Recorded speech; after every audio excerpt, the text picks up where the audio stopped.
A very warm good afternoon to all present here. On behalf of Corporate Citizen Magazine and School of Liberal Arts, Sri Balaji University, Pune, I am honored to welcome you all to the official release of the Indian Media Barometer report, an initiative that bridges the world of media to the masses. Today is a milestone moment as we gather to release the Indian Media Barometer 2025 report and reflect on the changing scenario of journalism in India. To mark the beginning of this enlightening journey, I request our esteemed dignitaries and guests to kindly join us for the lighting of the lamp.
Thank you, everyone.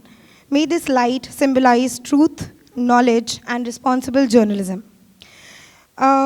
We are privileged to have two armed forces veterans with us here today, Squadron Leader Milind Balega and Major Arun Phatak sir. I request Vinita Deshmukh ma'am, Anand Agase sir, Dr. Preeti Joshi to kindly felicitate our distinguished armed forces veterans.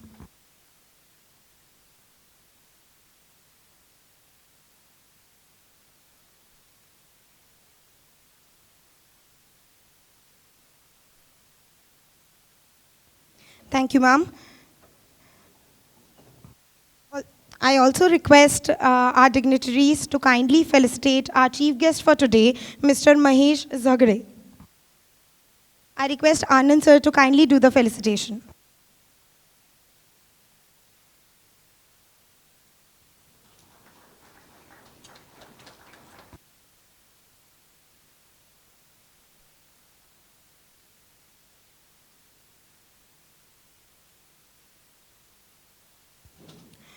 Mahesh Zagre sir is the former Principal Secretary of Government of Maharashtra. We are privileged to have you here with us today, sir. Thank you so much for accepting our invitation for the same. I now invite Ms. Vinita Deshmukh ma'am, the editor for Corporate Citizen Magazine, Sri Balaji University, to deliver the welcome address.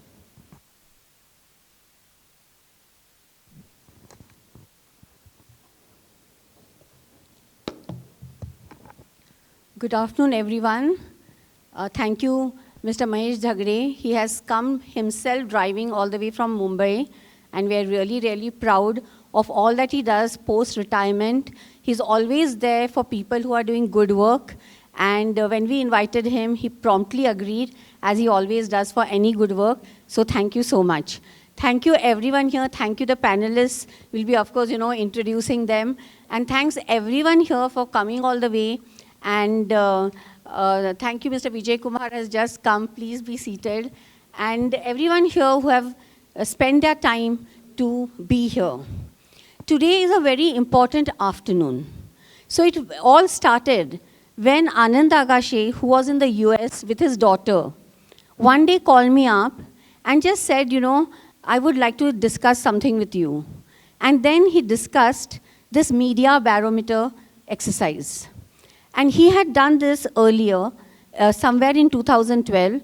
But when he gave me the idea and the concept, I thought it was so important that we need to do some, self-reflection of the media today, because since the last 10, 15 years, the whole scenario has changed. It is not like the earlier journalism. So now so what we did is that after he came back from the US, on the September 29th, 30th, and 1st October, we had a closed door conclave, right from morning 10 a.m. till 4:30 p.m.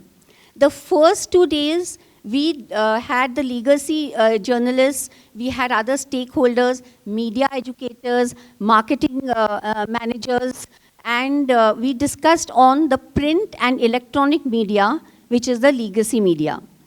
And I'm just taking a break, I welcome our Vice Chancellor, Dr. Shirude. Please come on stage, sir. No, your name is already there, so please come.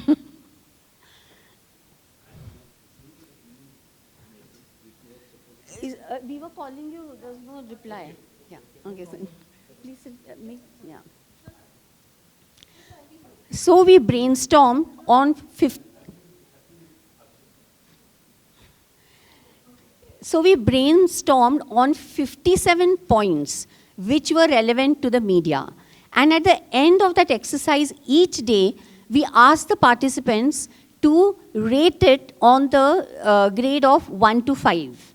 Similarly, on the third day, we had those journalists who were pursuing social media as well as digital media. And the same thing at the end of it, they had to give their ratings. After this, all these ratings were done, we compiled it into a report. This report has different sections of some of the hard points that we have discussed and what is the outcome of those hard points. So now I want to tell you all as to why did we need to do this. So I've written a nice speech, so you please hear. So basically, all of us, I mean, there are many veteran journalists here who are, have been working in leading newspapers, and we have spent our years in mainstream journalism practicing the core principle of our profession, and that is speaking truth to power. We amplified issues that directly or indirectly affected citizens through rigorous investigations, consistent follow-ups, and unwavering commitment to public interest. Our work created pressure on government officers and politicians and often became a trigger for meaningful action. There was a time when community reporting was strong because journalists had their ears firmly to the ground. We knew our people, their struggles, and their expectations. But over the years, the scenario has changed and changed dramatically. Why did this happen? How did our credibility erode? Earlier, people used to think the black and white word in a newspaper was like a Bible. But today, they question it, they doubt it, they wonder whether there is a motive towards it. And how are our internal as well as external stakeholders perceiving the media today? Despite, and another point is that despite the sheer number of newspapers and television channels, most are putting out the same content. Where is the diversity of news? Where is the richness of perspectives? This lack of variety has created deep frustration among genuine journalists, dedicated professionals who want to do meaningful work. So today's release the Indian Media Barometer 2025 is a step towards understanding the crisis, diagnosing it with honesty, and hopefully initiating a conversation that leads towards recovery and renewal. And I must say that this entire exercise would not have been possible if it was not for the support of our Sri Balaji University, Pune, which is the only one educational institute in the entire country to have gone through this exercise. As you know, every such conclave requires financial support, logistic support, operational support, and we had it tremendously backed by our Chancellor, Professor Parmanandan, as well as our Vice Chancellor, Dr. Shirude, and the Director of School of Liberal Arts, Dr. Preeti Joshi. So together, we have organized this event, and I really thank Anand Agashe, whose perception and very incisive observations really helped in making this very comprehensive. So I hope that we all enjoy the output of it, and I give it back to the Swarada.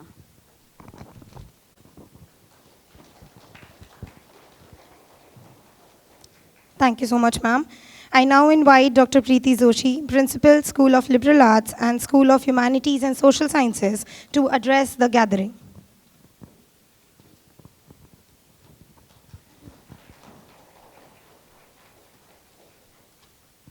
Thank you, students. It shows that liberal arts students. Thank you so much. So very good evening, all the dignitaries on the dais and all the media personnel who are present over here. On behalf of Sri Balaji University, Corporate Magazine team and School of Liberal Arts, we heartily welcome you all in this campus, beautiful campus. You must have seen how beautiful is the campus. So welcome you all. Our representative from SBUP, Sri Balaji University, our Vice Chancellor, Shri Shirude sir is here. So on his behalf, once again, I welcome you all with a big round of applause for all of you. So today is the release of Indian Media Barometer report. But it's just not the release. It reflects on media pulse. It reflects on what exactly nation is going to. So the democracy of our nation, how it is leading, how it is shaping up, that is being shown through this report. Today, one more event is happening on campus, that is TEDx. And the theme of that TEDx, that's Aham Brahmasmi. And when I was preparing for TEDx event, I just thought how it is being related to our media today. So what is Aham Brahmasmi? It means who I am, ko aham, me kona hai. So in our Upanishads and Indian knowledge system, all answers are given. So it says that aham brahmasmi. So divine lies within you. Universe, you are connected to the universe. So there is a very good story which has been told in Chandogya Upanishad, where sage Uddalak talks to his son when he was interacting with him, trying to tell him what self is. He asked him to get the seed of banyan tree and asked him to break it. When that seed was broken, there was nothing inside. But still, there was capacity in that seed to grow into a massive, gigantic tree. And that's the essence which has been hidden in each and every one of us. So that essence we need to understand, and that is Aham Brahmasmi. How it is related to media? It is related to credibility, I feel. That is that hidden essence for media. That is credibility. Because through credibility, it grows the truth, then sincerity. And we can see that social consciousness also built up through media. So this media conclave, which was conducted for 3 days, and which was supported by Sri Balaji University, there threadbare discussions happen, and we have come up with the report. This report will not just inform us, but it will make us to introspect. It will just not find out the gaps what they are, but we are trying to find out the solutions. And it's just not the data, but it is allowing us to go for transformative suggestions, transformative processes. So India Barometer, each and everyone contributed to us, contributed to this a lot. And I thank from bottom of my heart for their cooperation, for their contribution, for taking out this release. Today we are going to have that booklet to be released. So once again, I thank you on behalf of Sri Balaji University, Pune, for having you here. And let's go ahead for the program for the release of the booklet. Thank you very much. Thank you, ma'am. To provide the context and the vision behind the Indian Media Barometer 2025 report, I invite Mr. Anand Agashe, veteran journalist and editor, to address the gathering.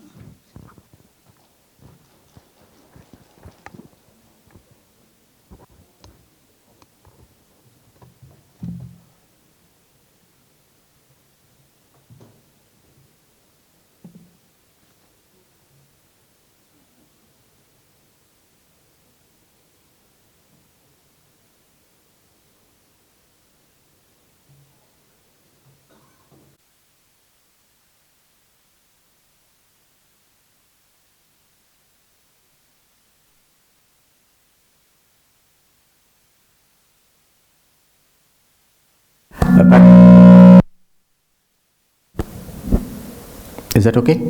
Yeah.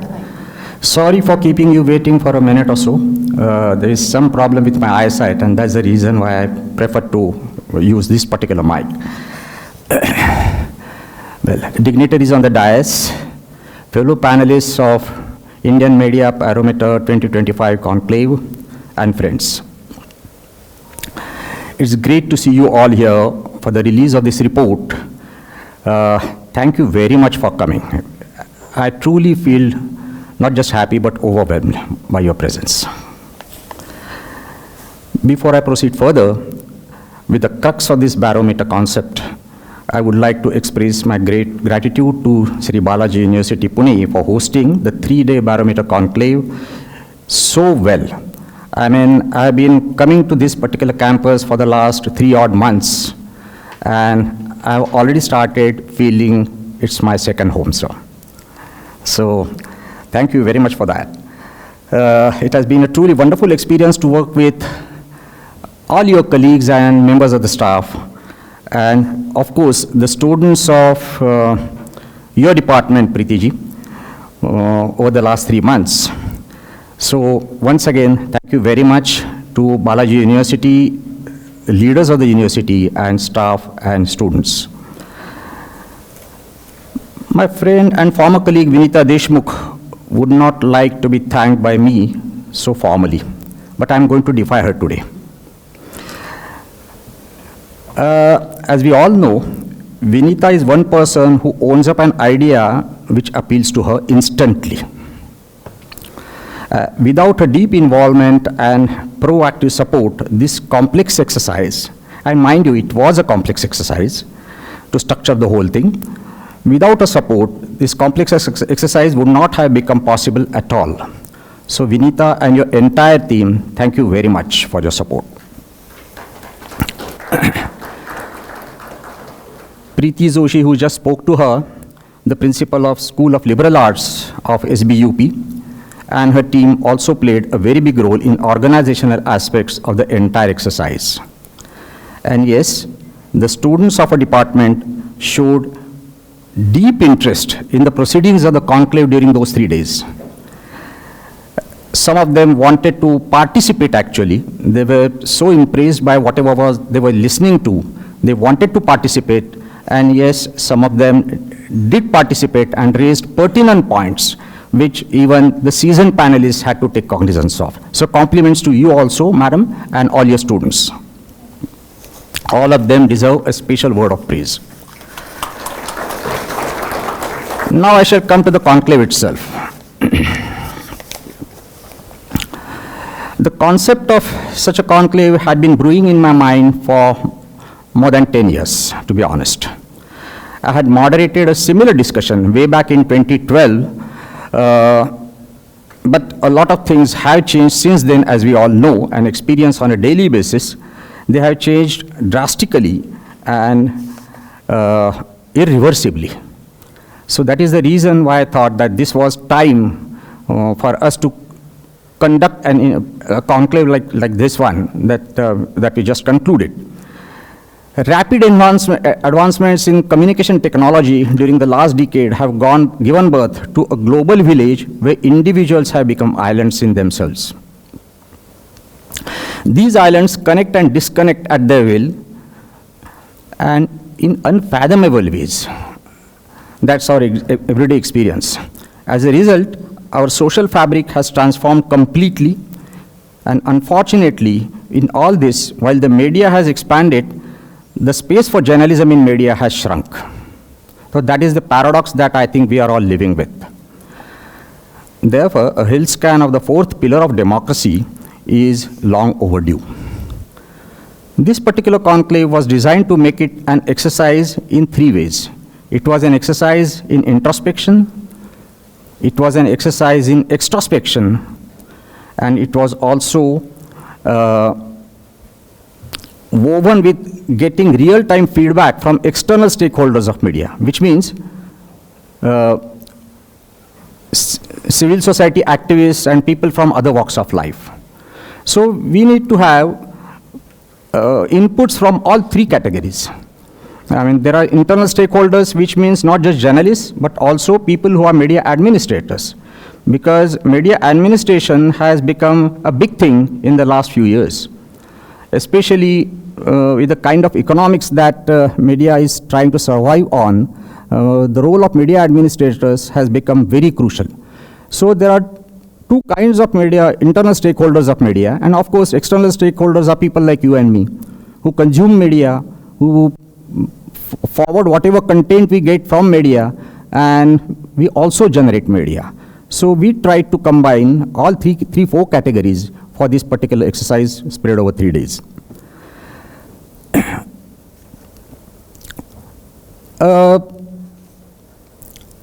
All of them, as Vinita just told us, did anonymous rating, and there's a reason why we decided to have this anonymous rating of media, because whatever we may say, any opinion expressed by any person on any platform is, of course, subjective. Even if there are 20 odd people who are conversing on a particular topic, there are bound to be individual perspectives of the whole thing, and therefore there is an element, a very strong element of subjectivity. And that is the reason we thought that we must at least attempt to get some kind of a measurability to the whole thing. So whatever was subjective, we tried to quantify their perspectives on that particular topic by asking them, by requesting them to rate media on that particular topic on a scale of 1 to 5, as Vinita told us. When you get the copies of this conclave report, you will find yourself how the 3-day discussions actually unfolded. So I shall not go into those details right now, but let me just tell you that the 57 parameters on which media performance was assessed covered aspects such as inclusivity, objectivity, authenticity, accountability, and depth of coverage, all of which put together shapes media's role as the fourth pillar of democracy. There were several takeaways from these deliberations of 3 days. The discussions made it abundantly clear that the media in India is currently struggling to cope with quite a few tough challenges. These challenges will have to be addressed in all seriousness in order to make some kind of headway if we want media to improve, if we want the content that we get from media to improve in terms of on all these parameters that I just mentioned. So what are the takeaways? 1, there is increasing government watch and pressure on media platforms. That is a common refrain of the 3 days discussions. And this pressure from government is being experienced in various ways by not only individual journalists, but also by media houses. 2, there is a rise in stridency in pressures from several socio-political outfits which are focusing on religions, castes, and political ideologies. Here also, media houses as well as individual journalists are becoming their targets.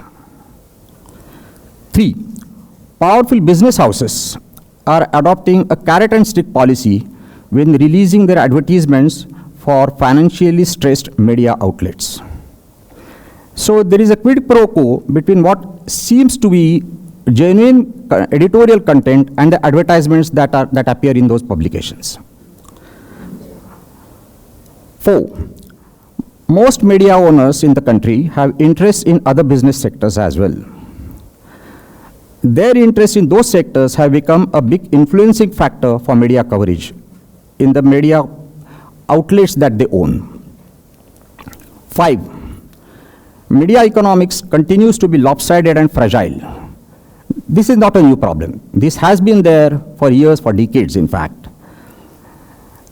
The disparity between cost of production of media content and its selling price is making media vulnerable to all the external influences that I just mentioned. This factor demands, in fact, very serious corrective action. And finally, since we are living in the age of social media, which has now become mainstream, there is another factor, another takeaway that we got from these discussions. Citizens are currently armed with, practically all citizens are currently armed with smartphones. So, armed with smartphones, they have started acting like journalists without following any of the journalistic norms. As things stand in this sector, there is a strong mismatch between freedom and responsibility on the part of media users. Whether we like it or not, social media is here to stay. And we all shall have to learn to live with it. So what next? The only way forward seems to be to make conscious, sustained, and structured efforts to make our society media literate. It's sad but true that we may be highly educated people, but when it comes to media literacy, there's a lot that needs to be done. So that is one thing which has come out as a big takeaway from these discussions. So how do we go about that? We shall have to join hands to spread this literacy across all sections of the society in a big way. For working out the details of the media literacy endeavor, we shall perhaps need to have another round of collective brainstorming like the one that we just had. But let us do it. We owe it to ourselves, not merely as journalists, but also as the citizens of India. And on that note, I shall take your leave. Thank you very much.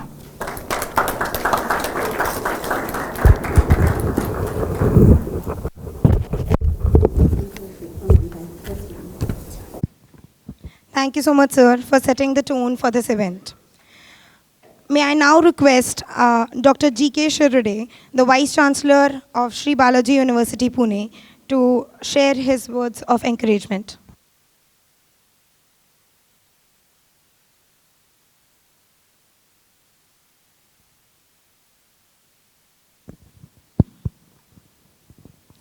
Namaste.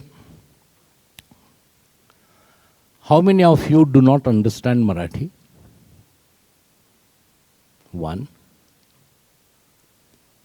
Okay, my students, they don't understand Marathi. Okay, I will speak in English, no issue. Good afternoon to one and all. Our chief guest, the Mahesh Ji Zagde, renowned, well-known by his work, efficiency, transparency, as well as the result which he has shown as far as his administrative capacity is concerned. So on behalf of Sri Balaji University, Pune, sir, we wish you a very warm welcome. And my special thanks to Vinita, Anand Agashe, and Preeti for taking this leadership, scheduled 3 days program as far as the conclave is concerned. And then the output which is coming, that is also, for me, it is an excellent output is there. Because the whatever narrations which we had it before, all these narrations are covering all macro and micro aspects of the different dimensions. Now the history of the journalism has a very long. As far as the Marathi Vruttapatra is concerned, it is 198 years ago, the Acharya Bal Shastri Jambekar has published first Marathi newsletter. That was in 1832, known as Darpan. And then in 1840, the monthly magazine, which was published by Jambekar sir, and the name was Digdarshan. So, if we go through all these particular historical perspectives, then certainly what matters more as far as the journalism is concerned, that is, the overall landscape is changing. And whenever I use the word changing landscape, I mean that from print to social, as well as digital, and thereby with the different generations, and when India is having 2D advantages. One, a demography, that is the democracy which India is having, which is renowned everywhere. Whether from what spect we look towards that, that is a different. And then demographic dividend, that matters more. And for journalist, any veteran, the mindset of these particular young generations has to be focused very well as far as their growth mindset is concerned, their critical mindset is concerned, then the synthesizing mindset is concerned, and as well as the critical mindset is concerned. So whenever we talk about a journalism, the whole thing related with how society is going to be nurtured by different medias. For different medias, laws are different, strength and weaknesses are also different. But at the same time, the most important part is context and content. So the history of journalism is a process. It is a process of widening as well as deepening of context as well as content. And therefore, from which dimension we look towards that, that also plays a very significant role. A very senior people are sitting in front of me. They are actually working in the field. And whenever you work in the field, I understand what type of the pressures you are having. I am not giving any type of the pressures, but political, social, cultural, as well as the legal, different type of the pressures are there. And finally, the society matters more, where you are creating your own impact as far as how the society should think, how the society should take an approach towards reading or watching any type of the content with a specific context. And therefore, whenever we derive all these particular analysis, already whatever is going to be relieved now, that is not a simple, the maybe 60, 65 pages of the report, but that report will have excellent in-depth as well as the content-wise as well as context-wise. And that will be one of the excellent contribution as far as this conclave is concerned. So I congratulate your team as well as whatever discussion is going to be held here. That is also very interesting because all senior people, they are the panelists now. So I am also very eager to listen from them.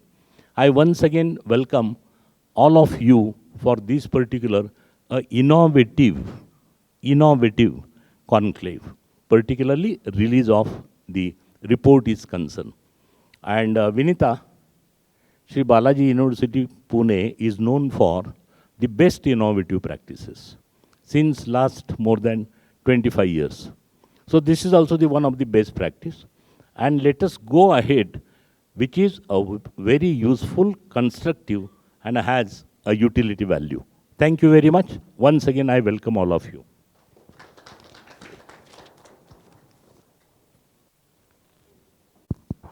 Thank you so much, sir.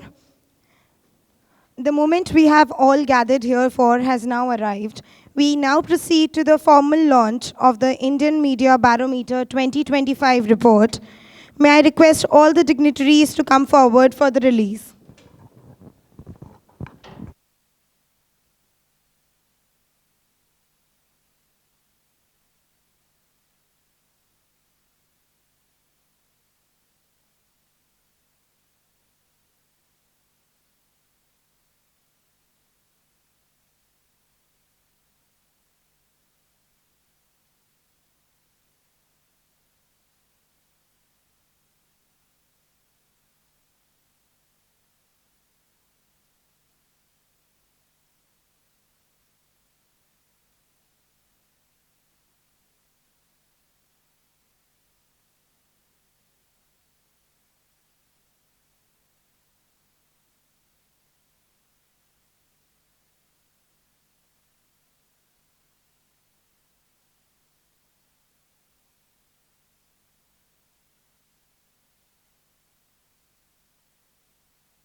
Everyone to have done the release now. We are extremely honored to now. I thank Sarang Yadvarkar to be here, Preeti Kare, and Colonel Lala. Thank you so much for coming.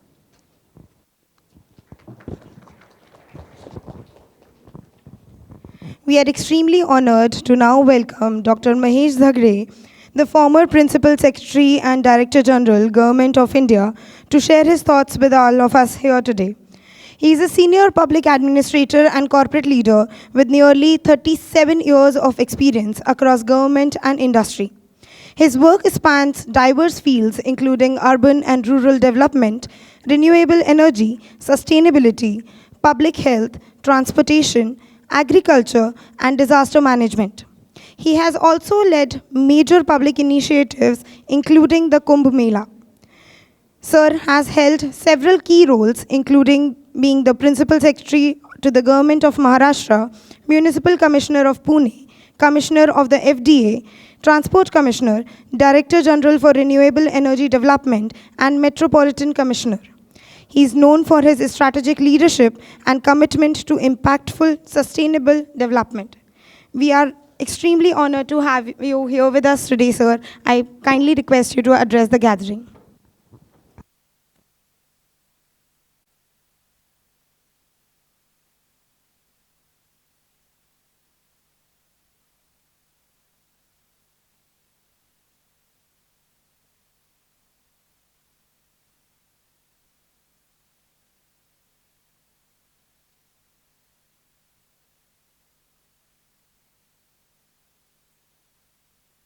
Hello. And Preeti and all esteemed guests and those who are present. I'm really happy that this is some book that you do not come across very often, not just here in Pune, but in India or for that matter anywhere in the world, that you normally come out with a media barometer. This is a different topic. Maybe it is the concept in the Western world, but for Indian mind, I don't think that is too much entrenched into. So I must really first congratulate for conceptualization of this project and then actually executing this project. So this is a very innovative, and as Dr. Sirodeji said that this is an innovation. Yes, it is an innovation. And therefore, I must congratulate, thank you for starting this kind of initiative in this country so that others can also wake up and try to emulate your example so that this particular field of media can be highlighted, if not in the media, at least in the public mind. I do not know how much media will grasp it and highlight it.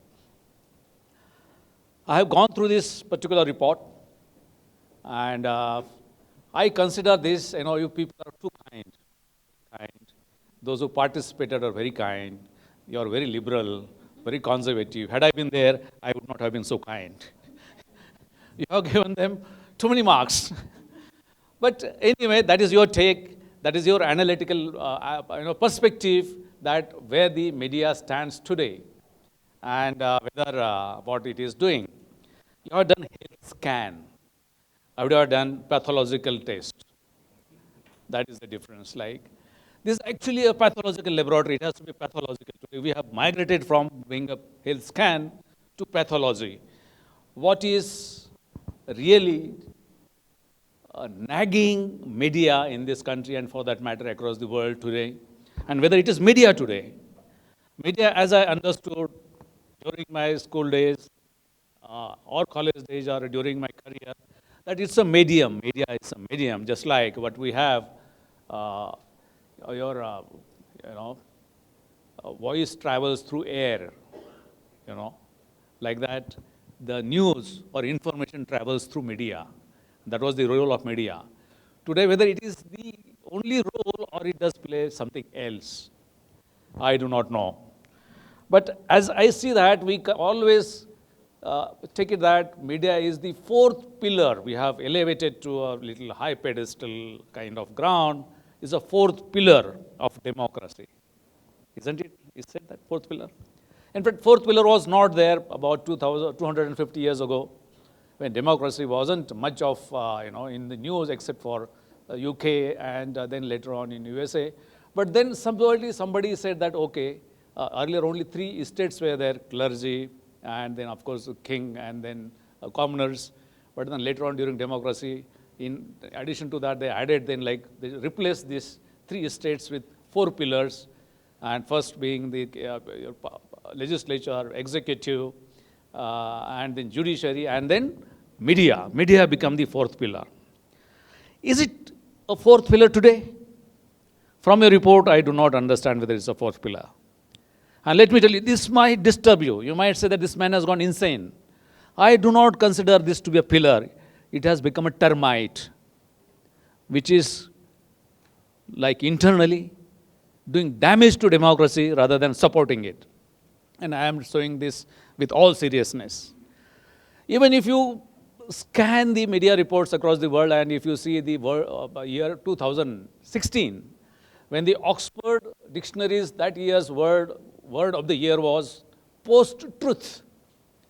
And this post-truth became the word that what is not true, but which is packaged as truth, which may be a lie, but packaged as lie, and then traded and then spread. And that's why, that was the year when Trump got elected. And this was the media power, post-truth. You spread the canard as a truth, and then that becomes the truth for the voters. So this kind of media, now they have become like passive spreading. They do not do any scan. They do not do any fact check. They just spread. But that's all. Okay, of course, there is Washington Post, a scan of how many times Trump said lies, about 30,000 times in his first presidency. And media carried it. No, media said that, no, Mr. President, this is not a lie. This is a lie. We are not going to carry it. Is it a media? I don't consider this is a media. And that is the ecosystem in USA, and probably that is supposed to be the it's a barometer of how a democracy could be and should be across the world. That is the condition there. And media is solely responsible for such kind of canard that are getting spread from a very highly placed, influential people. And that's where the media lost its strength as the fourth pillar of democracy. So today, if you ask me how many pillars are there, only three pillars. I don't consider media to be a pillar. I'm sorry if I'm rattling somebody's conviction, rattling somebody's perception. I'm sorry for that, but today media doesn't remain a fourth pillar. Neither the legislature nor the judiciary and then executive also. I'm not saying that they are the very strongest. They are there, but not very strong. But I expected media to play a major role to counter whatever is weakening other three pillars. Unfortunately, other three pillars have now gone haywire across the world. And what I'm saying is, we have barometers like your barometer for what is the strength of democracy across the world, which is the democracies are getting strengthened across the world in many countries, or the democracies are getting weakened. And there are many such reports, barometers coming out, VDEM, and of course, by Economic Intelligence Unit, the report from 2006 onwards. Hope yours starts in 2005, and it also goes on like Economic Intelligence Unit's report. What it says, every year, there is decline in the democratic setup across the world. And one of the important factors in that is the role of media. The media is not supporting anything that would strengthen democracies across the world. And that's why this decline is happening. Now, there is only 6.6% population of this planet is in true democracy, full democracy. 60% population lives in authoritarian rule or hybrid regimes. And that media doesn't, expose this as much it is supposed to be exposed. Coming home, there was a time when people used to, through media, and media had a major role in questioning the authority. I think Vinita ji, you said questioning the authority, or somebody of you said questioning the authority, media. There was a time when chief ministers were removed because of certain remarks or because of certain their doings, because of the media strength. One chief minister said, increase 8 or 12 marks of my daughter in some exam. Media highlighted it. He had to resign. One chief minister took with him some movie maker, producer. He had to resign. There are an example of this. And here in Pune, you have one journalist who later on became a social activist, and he's sitting here, Mr. Kumbar. He took up this issue, media supported him, and one chief minister had to lose his chair. So that is the kind of media that supports the democracy. Otherwise, media is not a media. I don't consider it. It's a product. Today, media has become a product like any other product. When the capitalism has taken over, subjugated the media, it has become a product, and then product you can use as much as you can or the way you want it. Like Santur Sabun makes you young. And we believe that and we buy it. We are, in fact, in Indian culture, we believe in what is told. You are born in this caste, so you belong to this caste. This is our long-standing that we believe in. So today what media says, we believe in, and media has not remained the media now. They are also creators of the content.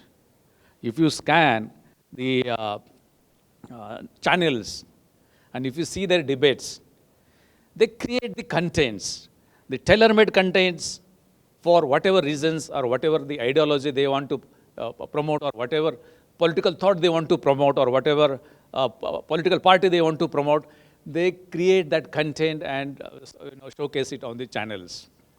And they are no longer just media. They are the content creators. Earlier, content creators used to be just editorials, nice editorials, good editorials. But today, how many people in this country are reading editorials? It's only the channels that are showcasing the debates. And in the debates, what happens? Debates, government is never questioned. Who's there? From the government representative, who are there? The political parties who is in power. Unless and until the ministers, the secretaries themselves come and sit and take part in those debates, this is not media, it's a drama, it's a show, it's another serial going on the channels. So media, to that extent, has lost its relevance, and it has become a product that is undermining the strength of democracy. And add to this is the social media now, and all the fourth industrial revolution technologies. I don't know where it is going to go, but it is altering the subconscious of human minds, subconscious human mind. And then you are reoriented, your thinking is reoriented to the technologies. So it is not, earlier it was thought that the social media will strengthen democracies, because now it is coming out of those capitalist control media houses, and the people themselves will, report or themselves will read what they want to read, but no. Their mind, through subconscious ways, is getting altered, and this is going to be major damage, not to just India, not to just democracy, but to the humanity itself. So it's a very serious issue. Vinitaji and Anandji, you have started a very good exercise. Now, next, what should be done? We have identified the disease. We have identified the state of health. Now, what needs to be done next? You know, it's like we are sailing through very choppy waters. And I am very being kind to just say choppy waters. It is more than that. How to sail through this choppy water? We must have something like your barometer. Next year, come out with what could be done, how to strengthen media, how it can become the fourth pillar of democracy once again and be relevant. But the challenge is humongous. I agree that it is subjugated by capitalism, but now capitalism is also in the darker side. It is losing its power, and the power is being taken over by the techno-feudalist. This techno-feudalist, they don't care for the laws of any countries. They don't care for any contents of any constitutions of any country. They simply assault through their technologies, through their social platforms, and they just spread whatever they want to spread. This is going to be very more serious than the capitalist controlled media, and this is going to undermine again the foundations of democracy. So therefore, I have only one hope that is coming from the Generation Z. They must understand what is the role of all these institutions, and whether one institution like media, be it social, be it mainstream, whether they can take control of this and reorient the course of what is going wrong. If this doesn't happen, then probably we are going to be in major soup as it is. Fourth industrial technology are taking away the jobs, but we are not bothered because through media, we are highlighting something which is irrelevant, something which is not an issue. Non-issues are getting created as issues, like we want to have barriers on Mexico border because Mexicans will not come and will not take our jobs. And that's how Trump won the election. But the real jobs were taken by the technologies that were generating in this Silicon Valley. He knew it, but he reoriented thought and something else, and therefore, people should be made aware, young generation should be made aware that the major threats are coming from somewhere else. They should be sensitized through media. Media should not be just like subjugated by those who are helping them. They should help the masses. And now you have since come out with this report. You have given this scan, very nice. The hemoglobin is 5.6, but you have said that it is 11. Doesn't matter. Blood sugar is about 300, but you have said that is about 120. Doesn't matter. But at least we are not in good health as far as media is concerned. Now let's launch something more. And Balaji University and people like you who are sensitive, we have to have midway recourse, and we have to do something, start movement. Pune is one such place where national movements take birth. And let's have some thinking, some seeding of thought that this media needs to be reoriented to this old objective where it can function as the fourth pillar of democracy. I don't want to take your precious time this afternoon, nice winter afternoon, and go on and on. I can speak on this topic for long, and I'm very sorry that I may have spoken which is irrelevant to the topic. And but then when you invite me, you have to bear with me what I speak. Thank you very much, and I once again really appreciate, I congratulate, and I admire that there are some such individuals like you. We are doing such a very specific job which is needed in the current times. Thank you very much. Thank you so much for your very Mr. Jagre, thank you so much for your very fiery speech. And the only thing is that this was a report. So we didn't make it dramatic. But if you read between the lines, we have really hit upon the fact that the way the government controls, how the channels, newspapers are owned by private companies, and how for their own benefit, they try to suppress journalists, and how there are people sitting in very high offices in the North Block, South Block, who actually dictate terms, whether when it comes to showing what should be shown and who should be sacked. So these are the real truths, but all those elements have come like a essay into the report. But I assure you, the blood sugar, whatever the HbA1c is not 6. It is definitely higher. Thank you so much for your inspection. Thank you, sir. Thank you, ma'am. We now proceed to the second part of this program, which is the panel discussion. I request all the dignitaries to kindly sit in the first row. Period, ancient period, including the music. I have to say the current trend which is going on, they're plagiarizing or copycats of Joseph Goebbels. The current trend is 1933 to 1945 Radio Berlin. I recommend seriously everyone should research Radio Berlin, 1933 to 1945. Exactly same thing is happening over here. Thank you. Thank you so much. Dr. Samiran Walwekar and our moderator, Dr. Triveni Goswami Mathur, to kindly come up on the stage. To welcome you all to today's panel discussion on the theme, Journalism in Times of Conflict, Misinformation and Social Unrest. We are privileged to have with us three of the most respected voices in journalism and media research whose work has shaped newsrooms, public discourse, and academic thought. Our first panelist, Dr. Samiran Walwekar. He is a media professional, filmmaker, and author. He also holds a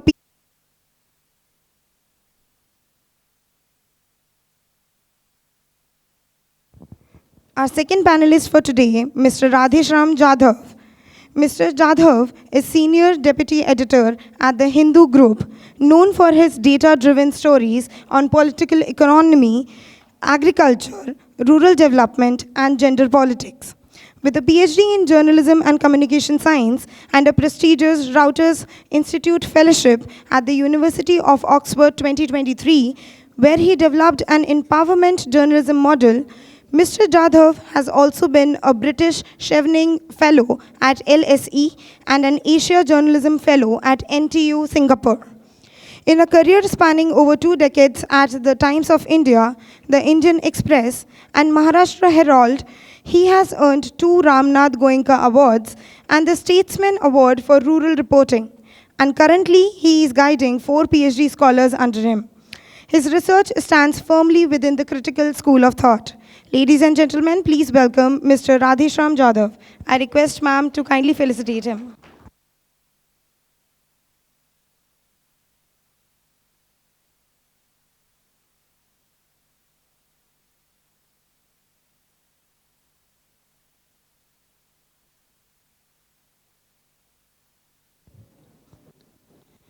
Our last panelist for today is Mr. Siddharth Roy.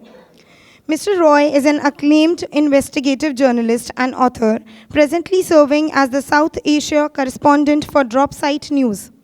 Known for fearless on-ground reporting on terrorism, extremism, political violence, and regional geopolitics, he left behind a successful engineering and investment banking tech career in 2011 to embed himself in conflict zones from Maoist regions and Kashmir to Rohingya refugee camps, Sri Lanka, Maldives, and Bangladesh.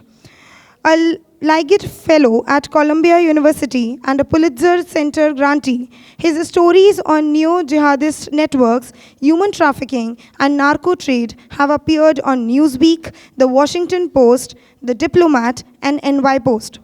His 2024 debut book, The Company of Violent Men, which is published by the Penguin India, has has been widely praised for its raw, ethical, and deeply human account of life among militants and mafias.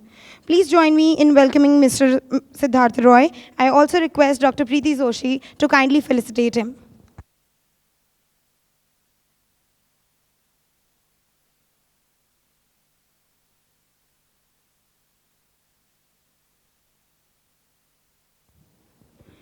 We are honored to have as our moderator Dr. Triveni Goswami Mathur. Dr. Mathur is a senior journalist and media educator with over 3 decades of experience with a PhD in media and journalism. A Fulbright scholar and Rotary International Scholar to the USA, she began her journey as a journalist with the Indian Express and Press Trust of India and later served as director of Symbiosis School of Media and Communication. She integrates media literacy with social sciences and currently serves on multiple academic boards across reputed institutions. We warmly welcome our moderator for today's panel discussion, Dr. Triveni Goswami Mathur. I request Preeti Joshi ma'am to kindly felicitate her.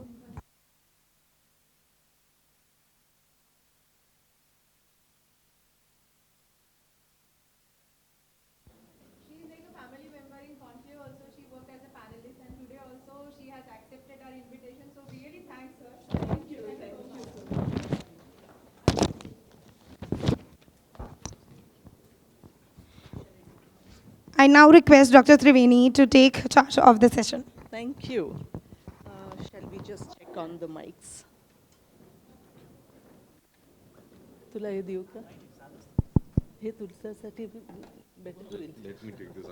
Exciting evening after what we have heard, right from what the conclave was, what the report has sort of tried to consolidate and put forward. Before we begin, I would like to thank Vinita Deshmukh, Anand Agashe sir, and the Sri Balaji University, Pune, for having me over to moderate the session. More importantly, I'm happy to be here because it would be an interesting time and an interesting topic to discuss with 3 veteran journalists, practicing journalists. And I think whatever we have heard today in the preceding moments, it was very obvious that yes, Indian media is in a state of flux. And there have been a lot of conversations around it. Our entire conclave, as you would have gathered by now, has discussed what ails the media threadbare, whether it is the proliferation of media, and we all know we have moved from print to phone. We have as many voices as there are opinions. One is unable to discern between what is fact and what is not a fact. One is unable to discern what is news and what is opinion. In legacy media, as we talked about, views and news were very, very distinct. We also talked threadbare about the kind of pressures, whether it is market forces, whether it is corporatization of media, whether it is media ownership, because after all, we have to remember that the journalists who churn out the reports and who write out the content for that particular vehicle are people who are working in media organizations, and these media organizations also have external as well as internal pressures. If this is the scenario, and like Zagre sir pointed out, which was both as a media educator and as a journalist, it hurts to hear that media has become a termite. Have we really become a termite? Have we really reached a position where the term that we use, democratization of social media, it has given power to the people? It has given almost everyone has become a journalist per se. Anyone with a phone, anyone with a smartphone and a microphone almost has become a journalist, that's the term. But is it time for us to reflect upon what true journalism is? What is news? Are we redefining news? Is it a time that we have to redefine news? And of course, needless to say, the artificial intelligence, AI and its algorithmic neuro-tracking has further polarized views. Every individual has his or her own opinion. Given this context and the pulls and pushes that you as journalists have to weather, that we as citizens have to withstand, see, or is it time for us or the citizens to now become the watchdogs of media, instead of media being watchdogs for a democracy? In this backdrop, I can't wait to have a discussion with the three of you. And I pose this question to the three of you, and each one of you would be able to give your opening comments. In this era of media explosion, is journalism on the brink of meeting a fatal end, or are we redefining what is journalism? We start with you, Samira. 2 minutes, and then we can take it forward through, interaction. Thank you, Triveni. Thanks, Anand, and am I audible? Yeah. Thanks for inviting me here. I can see so many old colleagues here. Ujjwala is there, Shubha is there, then our friend Anand Bagaidkar is here. A lot of old colleagues, and it's nice to meet them after some time, after a long time rather. Takalkar sir is there, Anil Takalkar, then Samrat Fadnis is there, editor of Sakal. And we were just listening the earlier talks and what Mr. Zagde had said and all that. But she has given me 2 minutes only. And being we will come back to you. we'll hear, and then we will. Being a television man, I understand the minutes and seconds very well. So I'll immediately hit on 3-4 points. And a television man. And then we can discuss later. Zagde sir has he had made a comment about the capitalism. Yes. I would add a single word to that. It's a crony capitalism, which would be more appropriate. I won't be happy to use the word that media is dying, because I think we should make a difference in between media and media men or media women. There are certain examples which I have seen in last 30 to 35 years of my career in television, print medium, and fortunately I have seen private newspapers, I have seen private government, both media sides in print and electronic and social media, not only in news media but news, entertainment, education, all media. So I can very well say that this is a phase where our media is being suppressed, pressurized, managed, manipulated. But that's not the end of the tunnel. I think because of the circumstances, because of the pressures from government, political parties, power, those who are in power, media is not going to die. Certainly, certain parts of media, they are in danger zone, they are in red zone. Television channels are on the way to die because of social media, because of other constraints. Newspapers won't die. But my perception is, Anand has raised 2-3 pertinent points in that barometer, which I could hardly read all these things because I got it very late. But I have seen which questions he has raised, and others also have raised, that what is exactly to be done, what we will discuss right now. Yes. But thing is, investigative journalism is a very difficult thing. Two investigative journalists are here, and they have gone through a lot of difficult phases to build up one story. And after a few weeks' work, if somebody files a story and after midnight, if it is killed by senior management or by whosoever is there in power in that management of newspaper, it's very difficult to digest and dilute this thing. But this thing is happening. Some editors are pressurized that if you are writing your editorials against the ruling party, against the government, or against the power, you are, or that editor is compelled to take another article of the government side in the same paper, same day. And this is happening. Right. So, This is also something in short, I will just cut it off. And in short, I don't think so this is the end of the tunnel. There is always a ray of hope. The journalism will take its own course, and that completely depends on help of the other three poles, which Jagade sir referred. Right. Maybe it's a judiciary, maybe the people in civil service. Earlier days, if you remember, they used to help directly or indirectly to the media people to make survive or to make things proper in line. Yeah. That day will come, and then people will be on the roads. Again, media people will be supported. It's not like that media people are not capable to do investigative journalism, or they are unable to find out stories, or they are not getting stories. There is no use right now, and they cannot use their investigative journalistic stories right now, but that is not the end. Certainly people will help, again other poles will help journalism, and I think it will be flourished again. That's a very, very optimistic and a very heartening way. Over to you, Radhesham. We would like to hear your thoughts on this.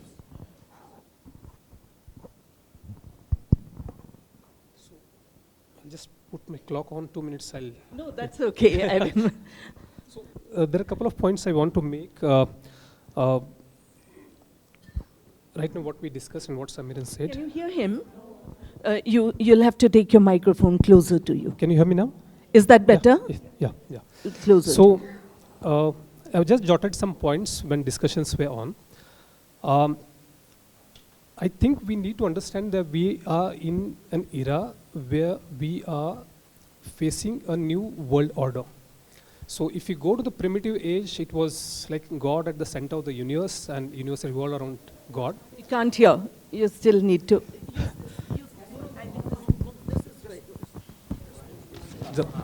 Just had to put, now you can hear me. Yeah, that's better. Okay. So in a new world order, like in primitive ages, we had God at the center of the universe. Then classical liberalism and neoliberalism, we had human being at the center. Now, I think it's information and algorithms which are at the center of the universe. That is the first point I want to make. New religion is emerging. It's not in Israel, not in Palestine, not in India. It's in Silicon Valley. So biochemical algorithms, the way they're working, we need to understand that when we are talking of media. That is the first point I want to make. Second point, the way we process information and convert information into knowledge, that process is also undergoing a tremendous change. So once I get information, I understand that information. Traditionally, that used to be the process. I understand information. I connect that understanding to my lived realities around me, reflect upon that, act upon that, and that information is converted into knowledge. That is not happening. Now, information and direct action is something which is happening. Third thing, I think, when McLuhan said that medium is a message, it's not just a message, it's a director, and it's also choreographing your daily diet of inputs or information. I think we are not consuming media, media is consuming us. So that has changed. And also what Preeti said, and Vinith also referred, that about realities and truth. We live in an era where there is no single truth. We live in a fragmented truths, and we need to understand that as a journalist and as a reader, if I know something, what is the epistemology behind that? It's changing rapidly. What I know, I need to understand how do I know that. That is something which we need to pay heed. And the last point I would like to make is that Anand sir referred in his speech. The paradigms have changed. So at least as a media person, I think it's a critical realism which is something I need to understand to work in future as a journalist, as a media person. So this is the broad framework within which I would like to discuss my points. Thank you very much. Over to you.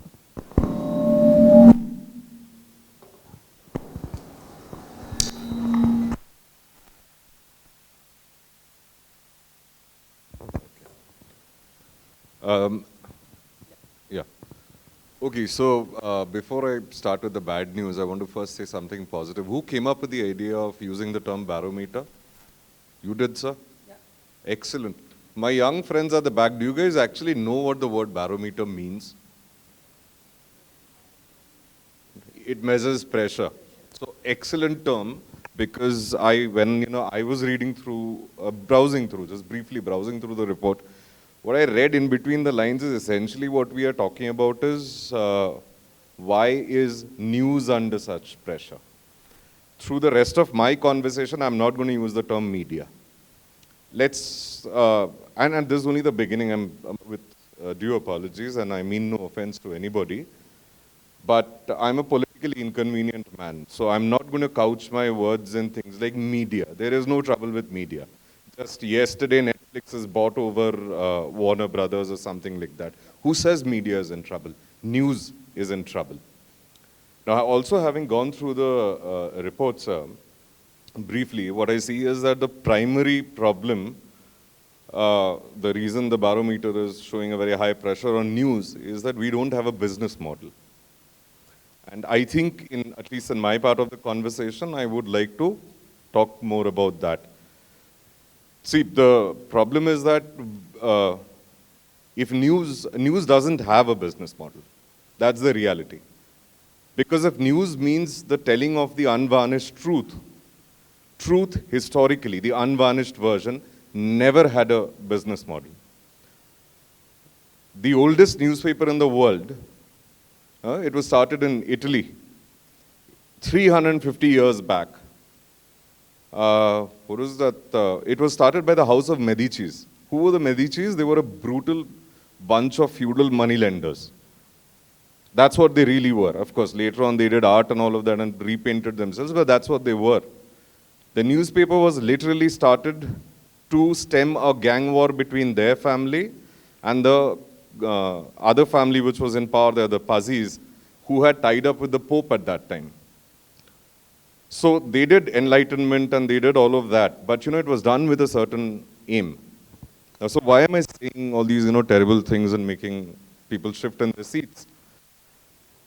Because I hope that through this conversation somehow we go beyond simply discussing the political pressures, which are absolutely evident. I'm someone who's subject to that all the time. And things like blaming kids with phones and all of that, and come to some more concrete things like what can we do to do about the principal pressure, which is we don't have money. Sometime back, I heard all the luminaries speak about, back then it was great. No, it wasn't great. Go to the archives of the newspapers of the 1990s. You want to go back even more. Go to the archives of, the legendary, The Bengali, one of the first native-run English newspaper in India. I went through that. And I went through the time when the Bengal famine was happening. Do you know what they had on their front page? Fairness cream ads. They had a photo in that, photo nahi, graphic sort of thing, where they showed that they painted a Negroid man, a Zulu man, and a white man on the other side. And it said, Lagao this cream, you'll go from this to that. That is the monstrosity of the business. Does it mean that the Bengali did not do yeoman service to India's history? Of course they did. They are part of the reason why we have the whole basis of civil rights in this constitution of ours. So let's open our eyes, turn the lens a little inward. Let's talk about that. Or so I hope. I don't mean to push it that way. No, you're absolutely right. I think it is a question of introspection. And what is it that we need to do to alter this pressure on, like you said, you rightly said that the pressure, we need to talk about news and the business model and how all of that is sort of governing what is to be given or what is not to be given, and the basic role of journalism in terms of a civil society or shaping a civil society opinion and all of that, Coming to this, I'll come back to your moot point about the business model and the revenue model, and because this is also very clearly seen today with the proliferation of social media, that the moment they switch on, they host a channel, everyone becomes a news person. They don't call themselves news person anymore, they're all journalists. But journalists are governed by certain ethical principles, certain guidelines. We'll come to that a little later, but before that, I would like to pose a question to you, Radhesham. You spoke about through all of this and navigating news and being able to bring in what is news, making the reader discern the right, wrong, or even evaluate information versus analysis and therefore knowledge. You speak of an empowered journalist model. What exactly is it, and how is it that the journalist needs to empower themselves to be able to do the job that they are supposed to be doing? And I would pose this question to both of you as well. You as an investigative reporter, how do you empower yourselves to bring the stories? And you through your career in television, and you said television will die and print won't. That's interesting. When we just have RT India, the Kremlin's state-sponsored broadcaster, which has just set up its bureau office in India yesterday. And it's going live, and the objective of this... I just said television won't die, television news will die. Television news, okay, we'll come to that. So having said that, Radhesham, over to you regarding the empowerment. No, you explain what the model is so that we try and see whether we are really working towards it.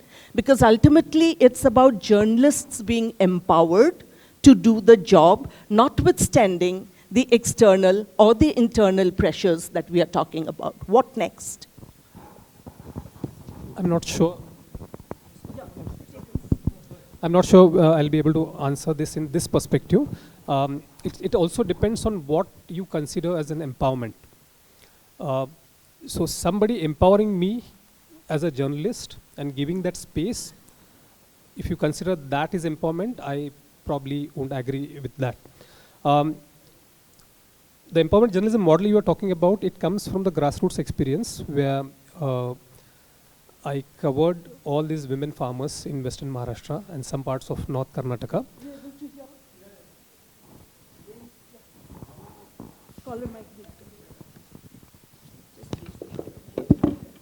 I think that's clear.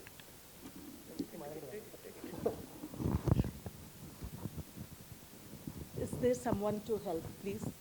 I think you'll have to put it around there.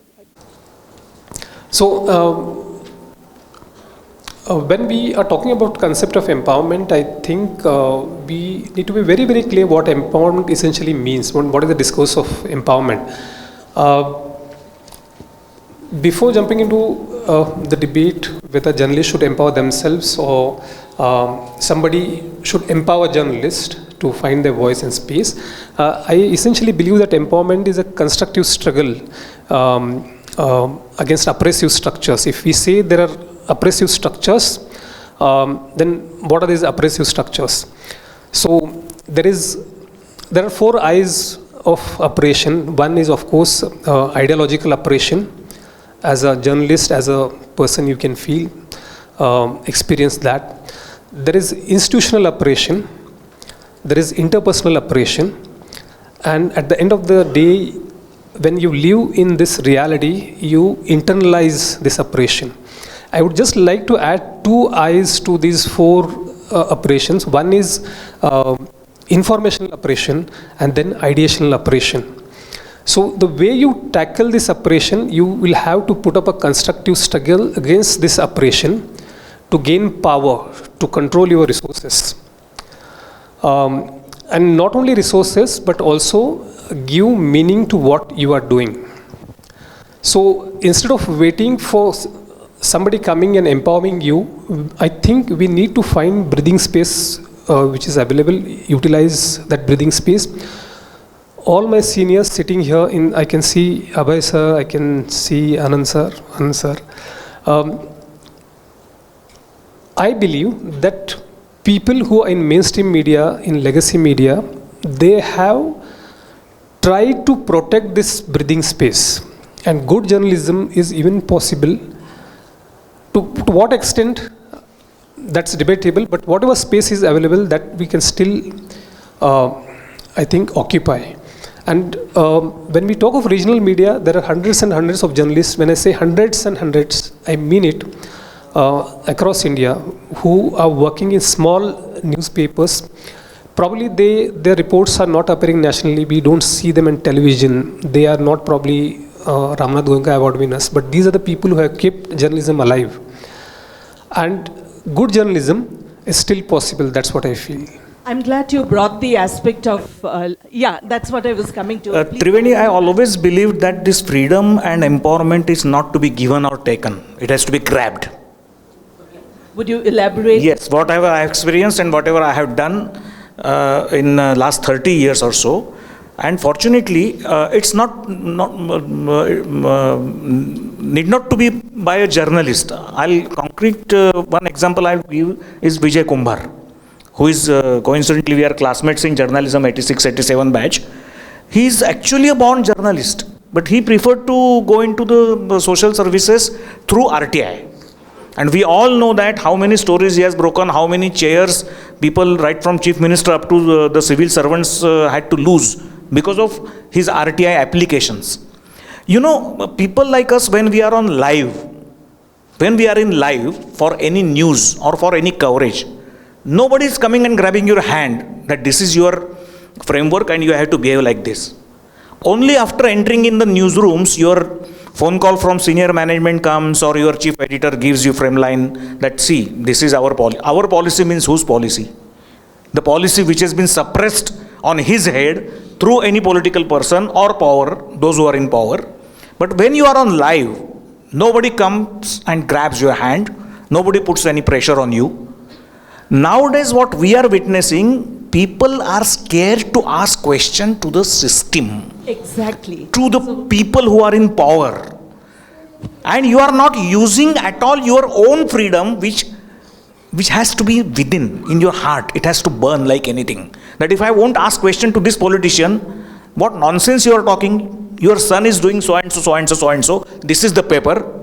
Why don't you resign? Have you seen in last 10 days, anybody has asked this question to our Deputy Chief Minister? No, nobody Because that sort of people have lost the confidence that my system, my management, my editor, my general manager will support me. Right now, Radheshyam was speaking about empowerment. From where it comes? Empowerment has to be within you, within your heart, within your mind, and then you have to use it ruthlessly. Despite of the repercussions, whether you will lose your job or you would be out of service, and who will pay EMIs of your flat and all that, all nonsense. You have to be very, very ruthless. You have to be very, very genuine in doing your job. Either you are online or you are asking the questions. Even as from print media representative, you have to be ruthless in asking the questions. I think Anand has raised this point in the barometer also. You have to ask the questions to system first, and that we have forgotten. So after you, I would like the three of you again to carry it further to check whether the deep passion to the profession, the conviction to the profession, has it lost its way somewhere? We'll come to that after your comment. See, I think when you talk about empowerment, what you're really talking about is that, so how do I become powerful? I could be powerful in strength, like physical strength. I could have a lot of money. I could have a gun with me. In the context of news, obviously it is understood that we are talking about empowerment, meaning is the democratic credential, the ethos of news reporting, is it getting empowered or not? As a participant in a democracy, see, first things first is that I'll actually agree with him, but before a little bit of a caveat. There is no such other separate class of human beings called journalists. True. Whatever democratic ethos we need to represent, that is very much a subset of the democratic ethos of the society we live in. When we are seeing that in all of the Indian subcontinent, there is such massive democratic backsliding happening. I mean, look at Bangladesh. Please look at India. But I want to talk about Bangladesh specifically because somebody asked me 2 days back. I spent a lot of time in Bangladesh reporting. And they said, oh, isn't it wrong of the government, currently Yunus government there to sentence Sheikh Hasina to death? I said, yes, of course it is wrong. And you know what the bigger problem is? That Bangladesh has always had a cycle of wrong violences. There's not been a single party in power which hasn't tried to imprison and put to death its opponent. Now in India today, what we are talking about, what Valvekar just mentioned, it is literally a democratic backsliding in our hearts.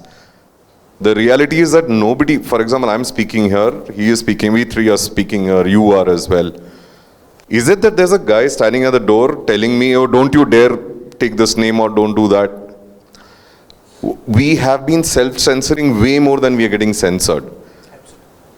Every single time I meet young journalists, like younger than me, or forget young journalists, the old ones, the grand old ones in Delhi, sit in the press club and drink to their death, those kinds.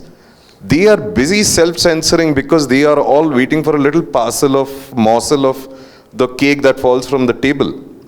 So when you're talking about empowerment, to round it up, I'll just say that I don't think we can be empowered as a separate bunch of people. Having said that, I so strongly agree with what Valvekarji is saying. Sometimes when I'm called to some college or something, like this university, to meet young journalists, and they ask me, oh, it sounds cool, investigative journalists. And they say, oh, we want to become investigative journalists. What should we do? I said, take the first train out of here. Do not become that. That's my first piece of advice. Because you will not get enough money, you will not have peace, you might lose your family, you will be on the run. You might as well, there's a very good chance you will get killed. Forget investigative journalists. I'm sure all of you know that just a couple of months back, this young man, journalist, reporter in Chhattisgarh, he was murdered for just saying that the road hasn't been built properly. He did not go after the Prime Minister of this country or the Home Minister of this country and things like that. Now it has to take a certain kind of sarfaroshi to do journalism in this era. So if you must speak about empowerment, I'm so glad Valvekarji said that you have to go at it with saying that, truth at any cost. And to very honestly say, when Vinita called me for this session, I was like, you're calling you have a very bad sense of people to call. Principal problem of calling me is that I'm not a star. You won't be able to name me or see me in TV and all of that. My CV is complete schizophrenia, confusion. Because I worked for whoever there was. You know why I worked for whoever there was? Because if I have a story that needs to be told, I don't care who is publishing it. That story needs to be told. So I think we are talking about two kinds of empowerment. You're absolutely right, but coming back to what you pointed out, on the one hand, you are telling a young generation, don't become an investigative reporter. Caveat, I need to give a caveat. See, what I say, that's the first line I tell. That don't become a journalist, you'll go to jail, you'll lose a family, all of that. And then I say, despite hearing this, if any of you is still sitting in this room, I'll make sure that you become basic trained and you do well. Exactly. I think that catch is to be trained to be a journalist. And when I'm talking about training, I'm not just talking about academic training per se, but to understand the core principles of journalism to be able to fulfill and take ahead what we are talking about. And when you're saying this, we have also seen that there has been a lot of bias that has crept into, whether it is in terms of words, in terms of tonality. There has been distinct polarization of thoughts, opinions, and perspectives to a story. And these polarizations have happened because of multiple narratives, whether it is political, whether it is religious, whether it is certain social issues. How do you navigate all of that, yet be strong and true to journalism without losing your job? Because after all, it's you got to pay your bills. Who's going to pay your bills?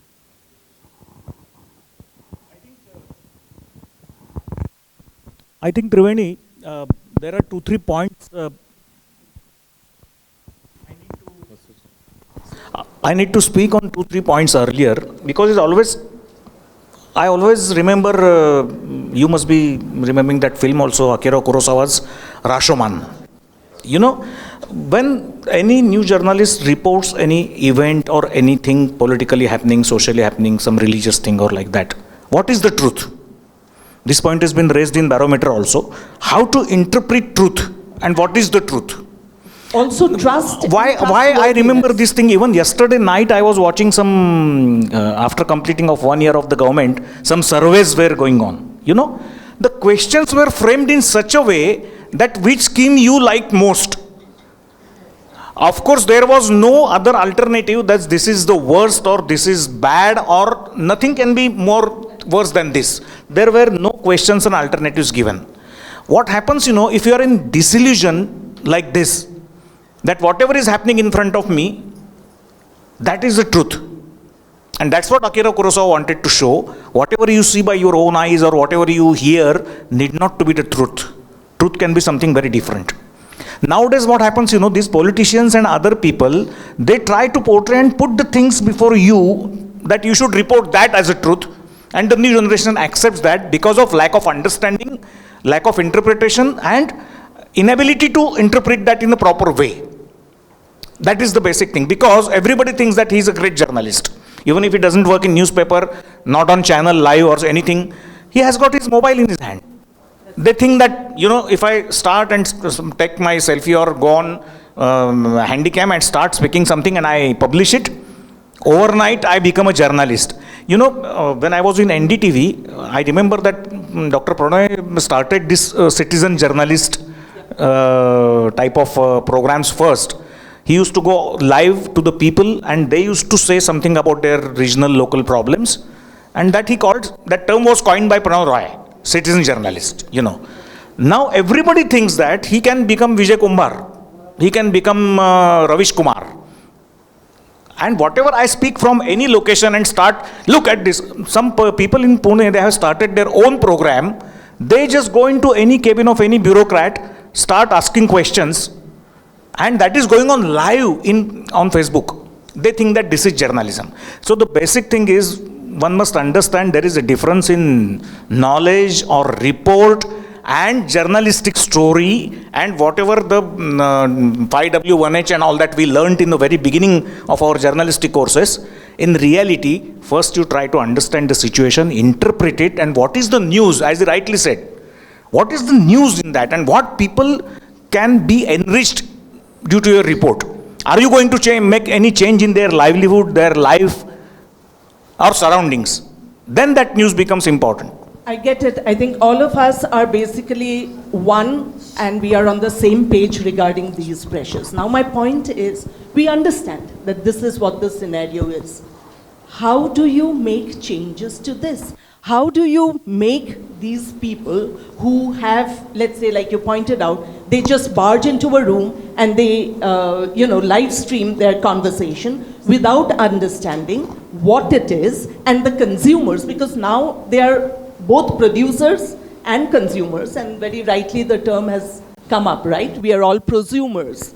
I don't call it news, prosumers of information. So are we going to redefine news, A? Secondly, how then do we make the change? We are all talking about the fact that these problems exist. We know that these are the issues that we are having. What is the way forward? How are we, or how do you, as practicing journalists, look at it and find a solution to it? If not a solution, at least a step ahead. Okay, just to add what Samiran said, see, the situation is like a clown enters a palace and he doesn't become a king, the palace becomes a circus. And this is a social, political situation in the country we are living in. Just to add, so what Samiran said, just adding to that, there's misinformation, there's disinformation, there is malinformation, there is propaganda, which is being sold as news. That is first point. Media literacy, as raised in the point raised in the report, is very valid here. So, what is truth? As a journalist, I'm supposed to report facts and truth, but then there is a coherence truth, there is correspondence truth, and there is a pragmatic truth. So, there is one fact, and there are various truths around that. How do I report that? And as a journalist, what is my paradigm to report this? Just coming to the second part of your question, I personally believe, again, this is my personal opinion, there is a symbolic annihilation of marginalized masses in mass media. It's not after 2014, even before 2014 it happened. And until and unless we address this, we are not going to find any solution, any answer to this. Coming to the point, I think just 2 points I would like to make. There is a person called Jeremy Kaplan. He works in a state university in the US, and he has developed a concept called entrepreneurial journalism. So, information and news is a capital, and you build your entrepreneurship based on that. And that is a very interesting model. We can go through it. There is another model in Washington, D.C. There's a newsletter called Dispatch, and it is as popular as Washington Post. 2 Indian examples I would like to give, and they started on Substack as a newsletter. One is Preeti Salian's newsletter on disability, and there is Tanmay Goswami. Both of them are my friends. And Tanmay started a newsletter on mental illness. Now, these are news kibbutz. These are news communes. And I think these news communes, these news kibbutz, are the entrepreneurial model which are emerging. And I think that is the way, that is the future. This is really a very, very interesting point in terms of emergence of a new form of entrepreneurial journalism, where news and marginalized issues are being addressed. I'll come back to this through the, how do you address this then to the masses, but before that, to you. Point over this, meaning? What next? What next? What can we do? We know the pressures. We know the challenges. What is the solution? I think largely, I mean, though that was your original question, but we are currently, the 2 of my fellow panelists, what they've spoken about is whether there should be training in journalism and differentiating and all.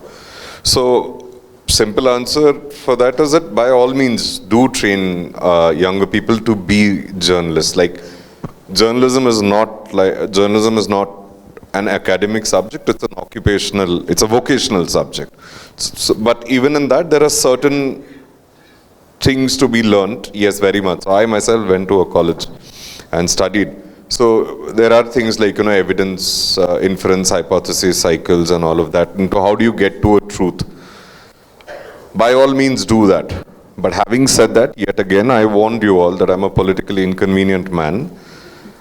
I'm going to differ on the lines taken by my fellow panelists about having any, there's this thing about, we were better journalists and these kids with phones are like terrible. You all know about the Pulitzer Prize, right? Like, I got a grant in that chap's name, Joseph Pulitzer. I encourage you to go back to sometime Google News of the World and read what he reported. You know what he reported in the US, how he started? He reported, today in the Senate or in the Congress, this guy wore such and such dress and it had vomit on him from last night's party. Or this one and that one had a fight among themselves because this gentleman, founding father, was caught in the back room with the other founding father's lady love. That was Joseph Pulitzer, the man after whom we've named the greatest prizes. What is the point that I'm making? Am I telling kids to be badly behaved or something like that? That's not the point I'm making. But to the kids sitting there, I would tell them this, that, older people like us will always come and tell you, हमारा तजुर्बा कहता है कि तुम्हारी सरफरोशी गलत है. And what you kids have to answer is that आप गलत बोल रहे हो, चाचा जी, हमारी सरफरोशी तुम्हारे तजुर्बे के खिलाफ है. So we cannot be doing that. And the reason I say this is not to make a grand statement alone. See, we cannot put the chicken back in the egg. The day the tablet came into existence, before the tablet came around, that smart tablet thingy, we used to think that newspapers will have its space, the phone will have it, the websites will have its space. The day the tablet or the smartphone came out, that sweet spot vanished. We have no option to say that, oh, no, we want to go back to some classical imagined history. And imagined histories are very dangerous. We all know what happens when people imagine that we had this golden land at that time and we were rulers and kings and all of that. So let's not do that. Instead, what I would suggest is the real way out is let's brainstorm on how to truly make the newsroom inclusive. And what does that mean? That means asking direct questions like how many editors, chief editors, deputy editors in this country are from the SC/ST community.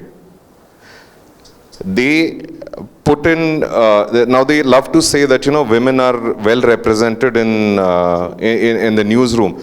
No, they may be in the newsroom. Just look at the company boards, who own those companies. Really, there are women there? So, I think the only real way ahead, whether it's finding a new business model or a way of speaking out or strengthening our democracy, is to become largely distributed. Don't fight this process of democracy in its early forms is always dirty.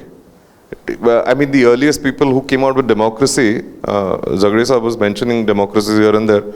The Romans came up with a democracy where they said, no, wo garib hai to wo nahi vote de sakta. They said that. They're dirty, too stupid to vote. The early forms of democracy are like this only. And to those of us, it's just a matter of aesthetics, I think. My father thinks of me that, in Marathi, we say, agao mulga. I might think that of the kid, but the truth is that a lot of these kids with smartphones are doing good work. What's to push back? No. You're absolutely right, because I think living in nostalgia is not the point.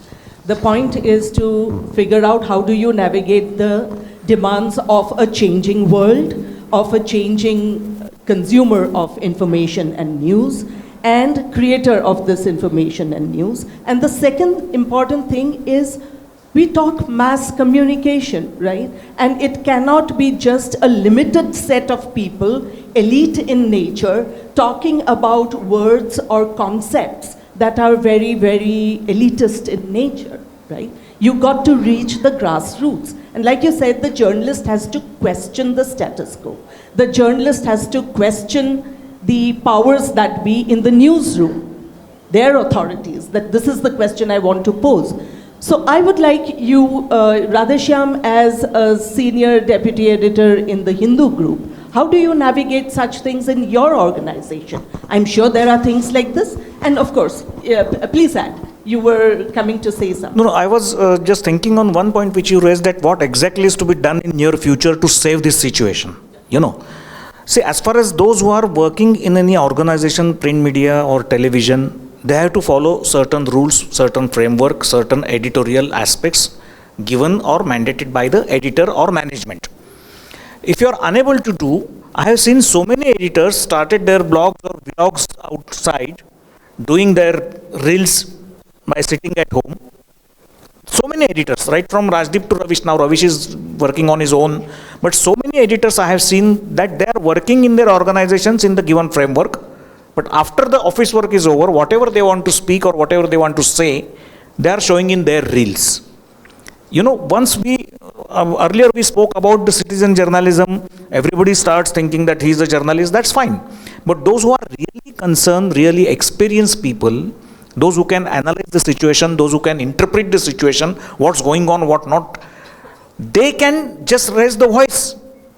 That is the very sane way to react, to ask the questions to the system, to the ruling party, to the government. Nobody has stopped you. To my knowledge, government has not yet brought any sort of this framework to stop you or to directly cut off your personal reels from any social media. No, they have not done that. Who has stopped you? Who has stopped you? I have seen so many journalists now, they have started their reels speaking regularly in the evening. They are publishing it or doing it live, apart from that. But you have to raise the voice. Whatever you think, whatever you object, whatever thing is going on is not good in the best interest of society, speak it out. Write it out. If it is not published, start your own reels. Who has stopped you? People are not doing that also. Over to you. And then we will open the floor for a couple of questions from the audience and then take that. Just to answer your question, I personally believe as a journalist, there's a difference between ideology and theory. So nowadays, what is happening left, right, center, you switch on the channel and you know what type of content you are going to get. Whether it's government bashing or it's pro-government, anti-government. Name a journalist and you can predict the news. And I think that is the most dangerous thing that is happening. Ideology essentially is a quasi-theory based on assumptions in faith, and that doesn't work in journalism. As a journalist, I have a craft, I have its science, I know how do I write my story, right? The moment I enter into ideological space, then it's probably a problematic thing. That is one thing. When I write a story, when I'm working on a story, for me it's a theory, it's a developing story. So the moment I become predictable as a journalist, I think it's a cause for concern for me. That is exactly what is happening, right? Yeah. For whatever the pressures may be. Yeah? Yeah, you have a point out there? Okay, but before we open that out, based on whatever you have said, there's a very significant rise in the use of AI in journalism. And there is also huge AI algorithmic neuro-tracking that is happening, and that is why the masses are getting what they want to get. Because they are navigating the space, they are bombarded with whatever is the ideological space or the prevalent narrative that powers that be, and this is not only political powers, whatever the powers or pressures may be, they are also instrumental in triggering this kind of an algorithmic neuro-tracking, which has caused the issues of misinformation, disinformation, fact versus opinion, and a general upheaval in the media space. How would you comment on that? Okay, so yet again, just as I said, I'm not going to use the word media. I think we all should understand one thing, stop calling it AI. It's neither artificial nor is it intelligent. It's word generating program. How do I know this? The first half of my career, that's what I did. I wrote code. I still write code for my work, So just stop calling it that. So they are word generating programs and they mimic certain ways in which we speak. Is it a problem? Yes, of course it's a problem. But the bubble looks like it'll burst sooner than it's been propped up. If you look at what's happening in the stock markets, you will make out. ChatGPT is at an all-time low in usage. And I'm yet to meet a person with even a basic amount of natural intelligence who can effectively use these chat formats to generate even like 3 pages of useful information. And I've been around this field since before it was called AI. They were called transformers, Google transformers and all. We used to code in Python. Okay, that is one part. But yet again, I'm going to go back to my theme of let's not pat our own backs. Because do you guys know the most devastating piece of, can you name the most devastating piece of fake news in our lived experience? Take a guess. So many, but the one which actually singularly wins was published on the 6th of February 2003 on the pages of the Washington Post. It said irrefutable Iraq has weapons of mass destruction. That started a war which is running till today. It's the longest running war in the history of humankind. It's been the most devastating catastrophe in the history of humankind, like the number of people being killed. You didn't need AI for that. It was legacy media with an editor who edited it and put it down there. I'm not trying to negate the obvious points. I'm trying to push you to think a little bit more than, the obvious dangers that we keep speaking about, so we don't become an echo chamber. Now, about neural control of algorithms, that is really a whole different ball game. No, I mean, what do you see it in terms of polarizing viewpoints or... That's actually used by newsrooms. I mean, a lot of people don't know. I mean, those outside the newsrooms, I think you will know. Even back in the early 2000s when we had news TV programming, we used to have calendars for what we're going to do 3 years hence. We knew exactly when an election is coming up, what is going to happen, such and such, and we were already doing very bad things in the newsroom. Point one. Now what has happened is that part of us is angry because, it's been taken away, that power over controlling our minds and our emotions, by a secret cabal that lives allegedly in Silicon Valley. That is worrisome. Yes, that is very worrisome. But that is not, if we sitting here as journalists, we start talking about it, it's a bit too much for us to think that we are going to be able to fight that. What we can do though, is go into that and use your tools as journalists to expose that. That's the first thing we do. We were talking about being obedient and self-censoring when it comes to politicians. Gosh, you should see the tech journalists. They are way worse than political journalists. See the tech beat journalists, they will eat out of the hands of the Apples of the world and the Androids of the world and the Metas of the world just to get one image from them or be invited to their thing. The usual tools of journalism are still enough to counter that.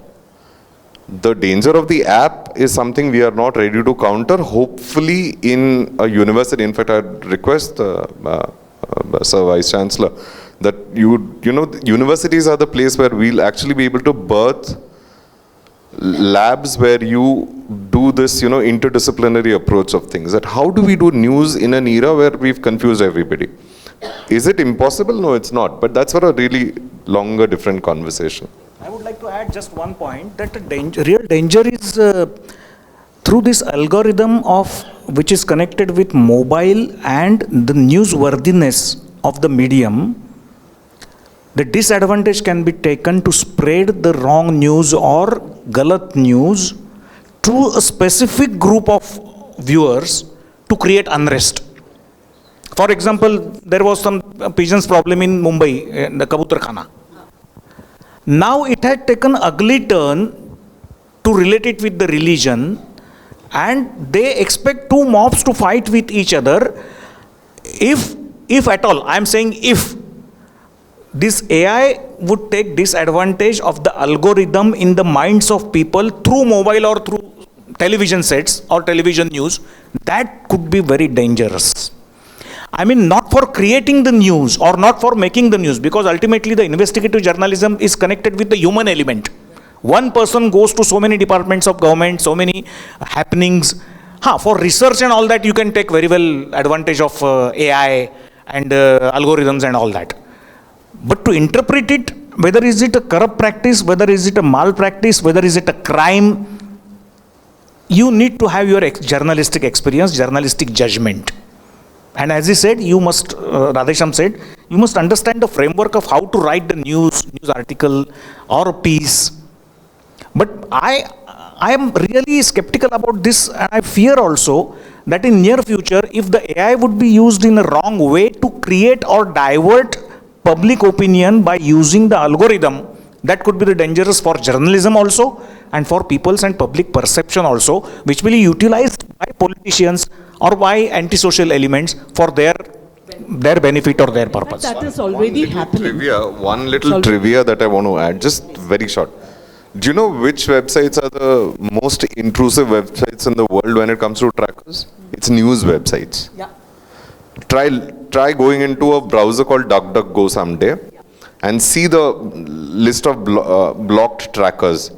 Go to google.com, which is the surveillance king of the world, they have 0.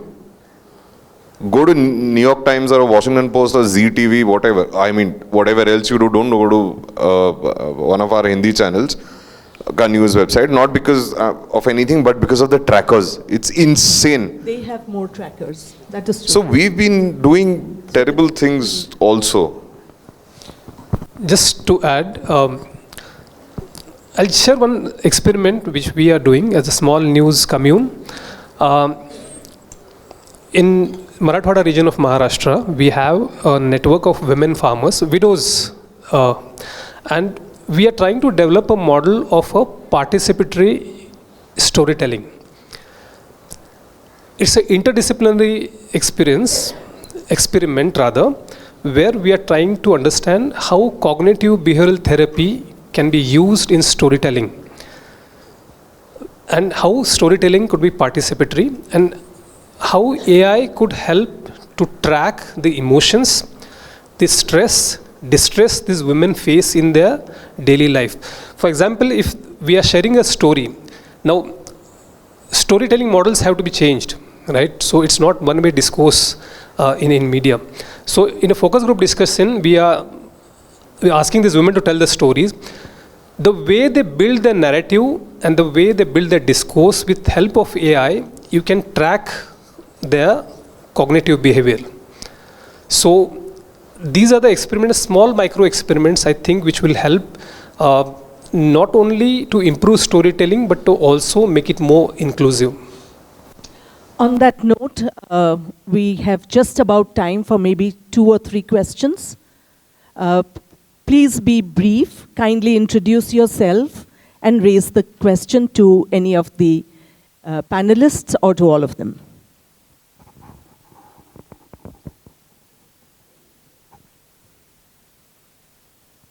Such a large amount of news channels today, why are we losing regional representation? For example, the massacre happening in Ladakh, that has completely gone off the news. For example, the massacre happening in Manipur for almost 3 years now, which is completely off the news. At least earlier, although in scanty numbers, we had local representatives. Like once upon a time, we had Iram Sharmila. But today, we have no one representing from this region. And what is the reason for this decline? The Manipur part? Yeah, that's your area. That's actually a very troublesome area. I spent the past almost 1.5 years in Manipur, repeatedly going there and bringing a story out. It was ready to be published May this year on the anniversary of the fire and everything that happened, you know, all the troubles that began. The story led up to such high places in the Indian government that we had to engage 2 teams of lawyers, one in the US for my organization where I work and one in India. Very expensive lawyers. They sat for some 7 days going back and forth, and you know what, they came back with one simple sentence. Mat karo, it's not worth the trouble. In a place, and I spent 1.5 years reporting it. Forget my time gone, the cost to my company, the trust of all the sources who spoke at the risk of their lives. And I was inside, like right near Myanmar border and all of that. And I couldn't do that story, that's the reality. This is me who has had the privilege, who has the kind of caste class privilege to be here and say this. And you asked about regional journalists, why they aren't. Do you know what they have to do? They literally have to go home and stay in that same little house where the police knows where they sleep. That's the reason we don't hear their voice. And of course, some of it goes back to you people, but I'll stop here as consumers also. Just quickly, I'll answer your question. It's also about what is national news, right? So if you read the most popular, so-called popular newspaper today here, you'll find no coverage. But if you read Sangha Express in Manipur, they have excellent coverage of what all happened. So I think we need to understand what our news sources and who is telling who is telling our story. If we all start speaking for each other, we all will be voiceless. So let people who have the voice, let them speak. So Sangha Express, I would recommend you to go and just revisit the archives of the paper. I've just add a couple of lines. I would just react on that. As far as the regional parts of the state in which we are living, that is Maharashtra, is concerned, there are so many regional things are represented, taken into stories like farmer suicides or the situation because of natural calamities, overrains and all that, and how the crops are affected. These things are going on. Only thing what I thought you were interested in is other parts of the countries, why it is not reflecting in that. There are so many things, so many controls are kept there by the government also to restore the peace and all these things. And so many restrictions on media are also there as far as the electronic media is concerned, that the coverage and the stories should not create any harm to the society and to the unite atmosphere of the society. You know, if any riot is shown live anywhere, language of audio-visual medium is completely different. If you show it again and again, whatever happened today at 8 o'clock, if you show it in the 8 o'clock bulletin, even with the script that these are the visuals in the past, people always, most of the part of the audience think that this is going on live. There are so many constraints because the language is different, the impact is completely provocative, it could be provocative, and that can create a hurdle, or that can create, that can charge also some different sort of riot or something like that. So these stories which are harmful to the society can be avoided or stopped or given in a different way, not to be avoided completely. But I don't really agree that all media all the time is avoiding or skipping all these things. That I do not agree with that. Sorry. Thank you. Yes.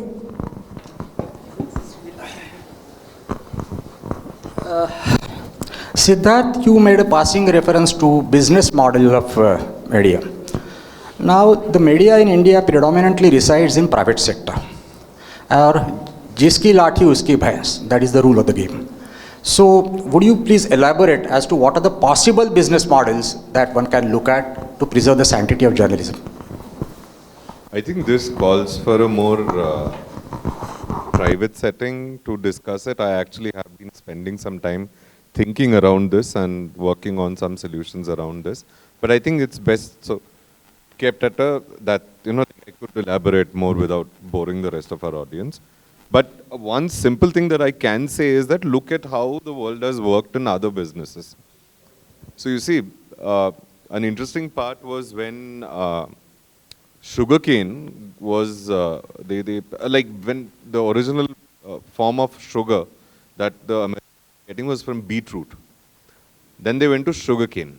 And after the Cuban Revolution, when the sugarcane plantation went away, they really raked their heads and said, ab kya kare? Sweet corn banao. Now the largest amount of sugar is from that. See, what they were essentially doing is that they were changing the stock material of it. Now when you see, one of the principal issues we have with the business model of news is that, retail people, they see the different channels. Stock material एक जगह से आता है, the wire service. India में ANI is the boss. World over, actually most of you probably don't know, 90% के आसपास, probably more, I forget, 4 years back it was 90 something, news of the world comes from only 4 sources. AP, AFP, Reuters, Bloomberg. Whatever you read, see, etc. is just variants of that. So it's a little like, my nani complains, आजकल टमाटर में मजा ही नहीं आता यार, इस भाजी वाले के पास अच्छा नहीं है. Problem is not with that bhaji wala, it's where the stock comes from. So the problem we really want to address is this coverage, this wire service. That's where we have to really begin. But let's keep that for another time.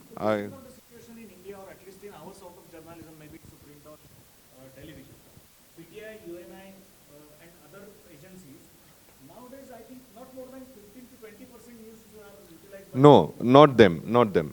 So the print one is actually in a slightly better condition because we have our own reporters in different parts. And you see the original ethos of the PTI. It was an agreement between different publications saying that we'll do. Problem currently is because we were discussing, firstly, the majority of all the problems is with the video wala news. It's not with the print section.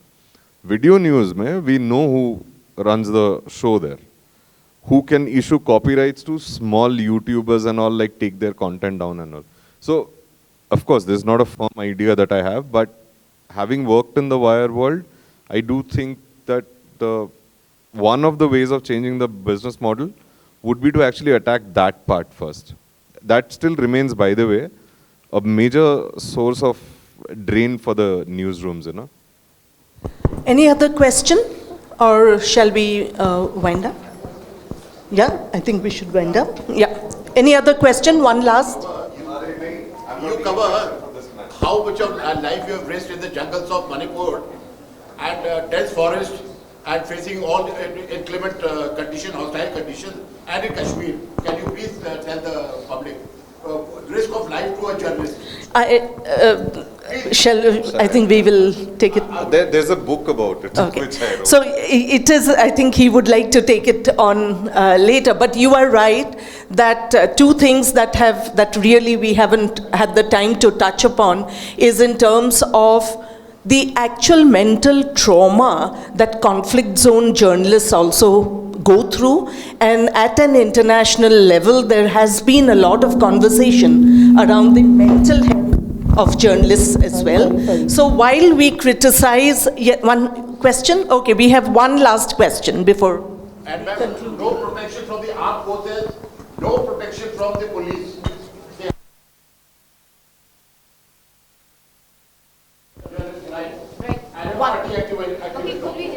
One last question. She has a question, one last, and then we wind it up. I think you can hear me, right? Yeah. So my name is Manjiri Gopte Soshi. I'm a former journalist, but current author. And Vinita was one of the people who had my job a few months ago. And it's called In the Name of Kasha Kasha Janama. In the last 4 days, I've met 3 people from the film industry who said this is a very great book. And they said we love the book, we love everything, but we don't have the courage to do anything with it because our office is looking closed. And including this fact that Vinita knows this fact that 3 months ago the venue of the book launch was cancelled within 24 hours notice, citing a government function which was not. And we said that once upon a time journalism would have picked up the story and saved on it and done all of that. And every journalist, in fact, ultimately the launch happened at the Mumbai Patrikar, but nobody can pick it up anymore. Is that what the former frame of courage and journalism of hope we work for? Is it gone? Is it going to come back or never going to come back? Shall we just wind up with this? Shall I wrap it up? Yes, my Okay. answer is yes. It is going to come back. And you know why it will come back? It's not because of the kindness of a political party or the niceness of a prophet or a leader. The one part, I've been sort of saying cynical things. The thing is that there cannot be a society which does not share information. There cannot be a world which does not share critical news. News will come back only because you literally cannot take your days ahead. So किसी की बदौलत नहीं आएगा, अपने वजूद पे वापस आएगा. I think we've had a great discussion, both in terms of the pitfalls as well as the way ahead.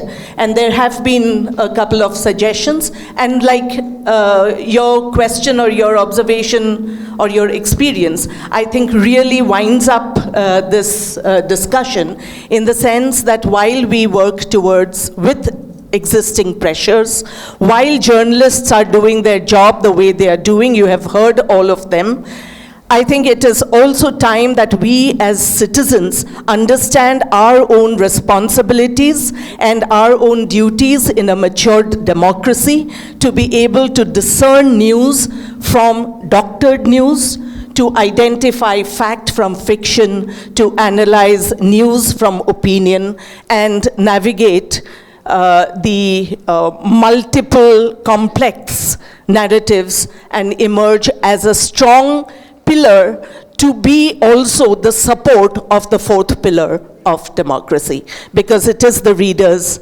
who are important as well. On that note, thank you very much. Thank you. Thank you to all of you for very insightful. Yes, madam. Thank you very much. It was an amazing firebrand session. A very big clap again to all of them. Thank you. So now, before coming to the vote of thanks, we need to acknowledge all the journalists who made it on 29th, 30th September and 1st October. Patiently, some of them working journalists came to dissect the state of journalism today. So firstly, it was organized by, of course, corporate citizen, Dr. Preeti Joshi, Anand Agashe, and Avinash Rajput had a big hand to play. He made the report. And the journalists were Arun Mhatre, television journalist, Abhay Vaidya, he's sitting here, he too is a veteran journalist, was the correspondent for Times of India from Washington, Geeta Nair, then we have Keshav Wagmare, senior journalist and social activist, Sridhar Loni, senior journalist, presently the editor of Maharashtra Times, Prasad Kulkarni, senior journalist, presently working with Maharashtra Times, Vijay Kardu, formerly of the Indian Express, vice president in the marketing department and a media administrator, Ravindra Chinchorkar, professor, media educator, former head of the media school in Solapur, Samir Sheikh, social media journalist, Samrat Fadnis, presently the editor of Sakar, Triveni Goswami Mathur, formerly we all worked in the Indian Express together for a short while, a media educator, former director of Symbiosis School of Media, Tushar Joshi, he's also here, PR professional. Then Vasant Bhosle, veteran journalist. Ujjwala Barve, she is here. She was a former director of the Ranade Institute, a media educator. Mukta Chaitanya, social media counselor. She's not here. And she has a fascinating story to say, where she has a rehabilitation center for phone addicts. Mobile phone addicts. It's a very interesting story. Samir Atle, social media entrepreneur. He's not here. Vishwanath Garud, digital media journalist. He was an amazing participant. And Mayuresh Konur, who is well-known television journalist in Marathi newspaper. Where you see him every day, those who are watching this. So these were the entire panel. And the way they dissected was indeed like very heartening. And thank you everyone here for the being here. And I request Preeti to give the vote of thanks.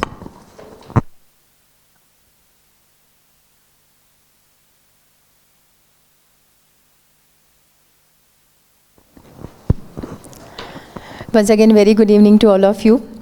Hope you all enjoyed panel discussion. Very threadbare discussions went on. So many topics came up. So many questions also have been raised. And we all are trying to explore the answers. And again, we are going back to the theme which I just said in the beginning, Aham Brahmasmi. It's a story of self-exploration. So here in media ecosystem, we are exploring the truth. So basically, when we talked about Uddalaka's story, where small seed has a capacity to grow into a big tree, in the same way, media ecosystem that has that hidden essence, that's credibility, and that we talked about over here. So next story is again about Nachiketa and Yam. Nachiketa, he chose, he avoided confusion, so he chose truth over distraction. So when it comes to media, I feel that media also should choose truth over sensationalism, clarity over noise, depth over superficiality, and service over speed. So it means that if our inner compass is strong, our outer world becomes very clear, our outer direction becomes very clear. So in the same way, I feel at the conclusion, in the third man's point of view, if I see it, I say that if every media organization embraces the spirit of Aham Brahmasmi, it means the responsibility begins with me.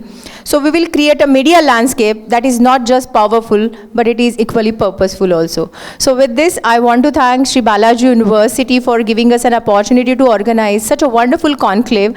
So our Chancellor, Paramanandan sir, I thank him from the bottom of my heart. I thank our Vice Chancellor, Sir Dr. G.K. Shirude, who has always been a big support, great support to us, though he was busy, TEDx talk is going on, TEDx event is going on, but still, despite all his engagement, he is present over here. So I really thank you, sir, for being part of this event. Thank you so much. There are many, without acknowledging them, I don't think this vote of thank would be enough.